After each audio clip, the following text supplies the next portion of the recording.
দেখুন, বাংলা বিরোধী বিজেপিকে বাংলার মানুষ রাজনৈতিকভাবে বিসর্জন দেওয়ার পরে বিজেপির কঙ্কালসার দেহটা আরও সামনে চলে এসেছে এবং গোষ্ঠীদ্বন্দ্বে জেরবার বিজেপিতে যেভাবে দিলীপ ঘোষ থেকে শুরু করে লকেট চ্যাটার্জি থেকে শুরু করে জগন্নাথ সরকার থেকে শুরু করে সৌমিত্র খান থেকে শুরু করে অনুপম হাজরা একে অপরের প্রতি দোষারোপ করছে এবং তার পরবর্তী ক্ষেত্রে আমরা দেখলাম এই 4 বিধানসভার উপনির্বাচনে প্রার্থীপদ ঘোষণার পর বিজেপি যেভাবে গোষ্ঠীকন্দলে জর্জরিত হয়ে গেছে।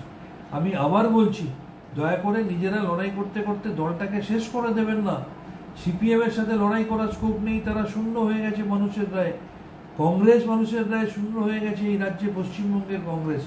আপনারা মানুষের রায়ে একদম খাদের কিনারায় পৌঁছে গেছেন। তারপর নিজেরা লড়াই করতে করতে যদি নিজেদেরকে শেষ করে দেন, তাহলে তৃণমূল কংগ্রেস লড়বে কার সাথে? আগামী বিধানসভা নির্বাচনে প্রত্যেকটা কেন্দ্রে লক্ষ লক্ষ ভোটে তৃণমূলের প্রার্থীরা মানুষের আশীর্বাদে জিতবে, কিন্তু লড়াইয়ের ময়দানে আপনাদের তো থাকতে হবে। তাই দয়া করে অন্তত লড়াইয়ের ময়দানে থেকে লড়াইটা করুন এবং মানুষের আশীর্বাদে তৃণমূল বিপুল ভোটে জিতে আপনাদেরকে গোহারান হারাবে, সেই হারটাকে রাজনৈতিকভাবে মেনে নিন।